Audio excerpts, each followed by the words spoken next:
Bismillahirrahmanirrahim. Assalamualaikum warahmatullahi wabarakatuh. Waalaikumsalam warahmatullahi wabarakatuh.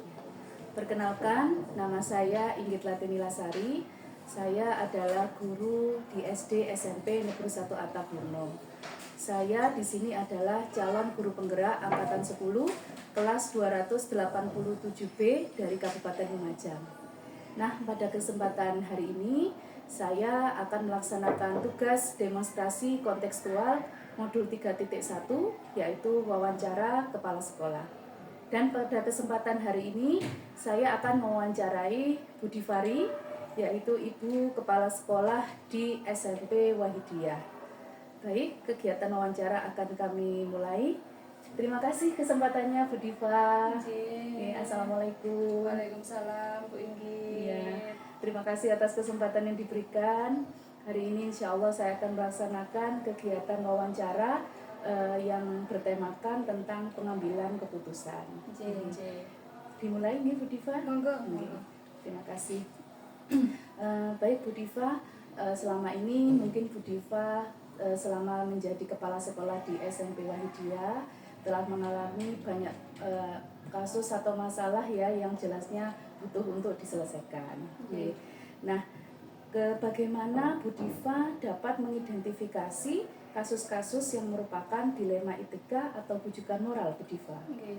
Jadi kasus dilema etika dan bujukan moral itu seringkali kita jumpai, dan apalagi di sekolah itu banyak kasus dan banyak seringkali kejadian yang mungkin itu kepala sekolah berperan besar dalam mengambil keputusan. Apapun masalahnya, apapun kejadiannya, yang menentukan, yang mengatur kebijakan keputusan itu adalah kepala sekolah.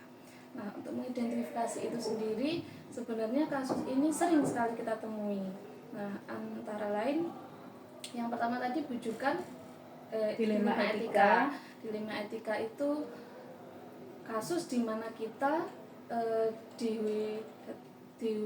ditemukan pada suatu kebenaran dengan kebenaran. Sedangkan bujukan moral itu sendiri di mana kita ditemukan pada sebuah kasus antara kebenaran dan kesalahan. Ngoten nggih. Banyak sekali kasusnya.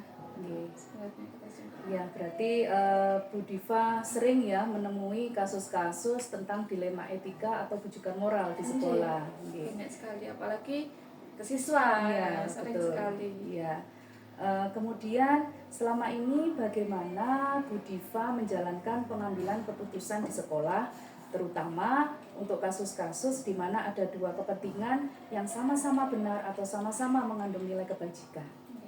Untuk kasus yang sama-sama benar atau sama-sama mengandung nilai kebajikan, kita harus bisa mempertimbangkan baik itu dampak, siapa yang terlibat, serta bagaimana kasusnya. Harus kita selesaikan sehingga meminimalisir dampak negatif baik itu bagi siswa dan yang bersangkutan.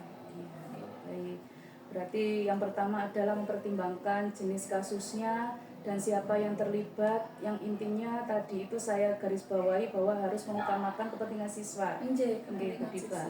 Ya, baik. Kemudian langkah-langkah atau prosedur seperti apa yang biasanya dilakukan Bu Diva selama ini dalam menyelesaikan masalah? Langkah-langkahnya sebelum kita memutuskan, kita harus tahu dulu, kita harus mengidentifikasi kasusnya ini seperti apa. Butuh penyelesaian yang rumit atau langsung bisa diselesaikan di tempat sekala itu juga. Setelah itu nanti kita juga harus mengumpulkan beberapa fakta dari kasus tersebut. Setelah mengumpulkan beberapa fakta, mungkin kita akan datangkan beberapa guru atau orang yang siapa saja yang terlibat di situ. Bagaimana pemecahan masalahnya kira-kira. Nah, baru kita bisa mengambil keputusan. Jadi tidak langsung memutuskan bahwa si A bersalah, si B bersalah, seperti itu. Harus dipertimbangkan terlebih dahulu supaya tidak menimbulkan dampak itu tadi. Ya, baik. Jadi tadi yang disampaikan Bu Diva, saya simpulkan ada 4 langkah-langkah yang ditempuh selama ini oleh Bu Diva. Yang pertama mengidentifikasi masalahnya dulu, kemudian mencari bukti-bukti fakta ya yang relevan dengan masalahnya. Kemudian siapa yang terlibat dalam masalah tersebut, dan terakhir istilahnya mempertimbangkan ya mana yang benar, mana yang salah, yang istilahnya pengambilan keputusan itu harus benar-benar dipertimbangkan dengan baik. Betul sekali. Baik Bu Diva. Pertanyaan selanjutnya, hal-hal apa saja yang selama ini Bu Diva anggap paling efektif dalam pengambilan keputusan pada kasus-kasus dilema etika? Yang paling efektif itu adalah melihat dari langkah yang tadi. Yang paling efektif kita harus mengambil keputusan sesuai langkah. Kalau kita mengambil keputusan berdasarkan emosi atau berdasarkan data yang kurang akurat, misalkan katanya berupa opini itu tadi, itu nanti keputusan itu akan merugikan salah satu pihak. Tapi kalau kita mengambil keputusannya sesuai prosedur, sesuai langkah-langkah yang efektif, maka keputusan itu tadi akan meminimalisir dampak negatifnya. Iya. Jadi memang benar-benar harus istilahnya dimusyawarahkan bersama Bu Diva, sesuai langkah itu tadi, tapi tidak tanpa menggunakan emosi yang berlebihan. Harus diselesaikan dengan suasana yang nyaman gitu ya, tanpa ada dari pihak. Iya, betul. Luar biasa sekali Bu Diva. Kemudian hal-hal apa saja yang selama ini merupakan tantangan dalam pengambilan keputusan pada kasus dilema etika? Yang menjadi tantangan saya itu adalah memikirkan dampak. Jadi ketika sebelum saya mengambil keputusan, itu saya harus benar-benar memikirkan dampaknya, dampak kedepannya. Jadi siswa nanti, misalnya ini kasusnya pada siswa, nah kalau saya mengambil keputusan seperti ini, siswa nanti dampaknya gimana? Nah, kalau saya mengambil keputusan ini, nanti siswa itu kira-kira menjadi negatif atau bertambah positif. Nah itu yang menjadi tantangan saya.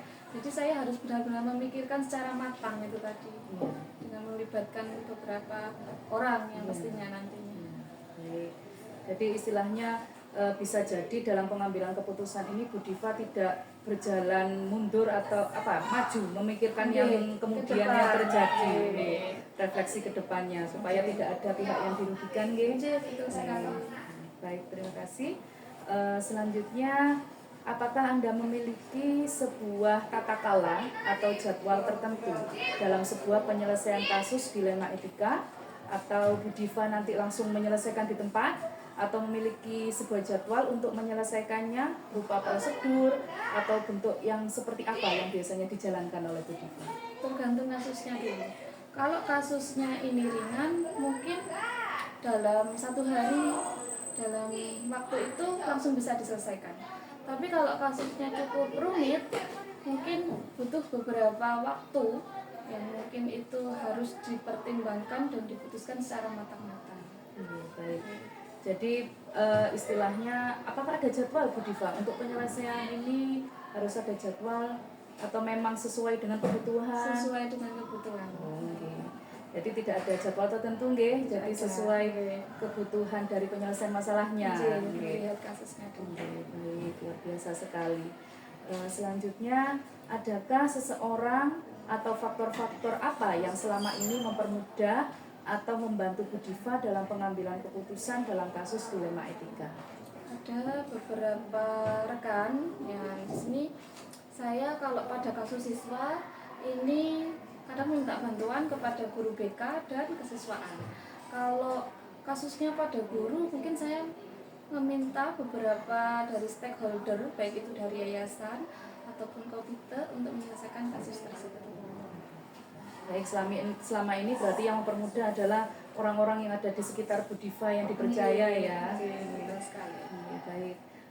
Kemudian pertanyaan terakhir Bu Diva, luar biasa sekali.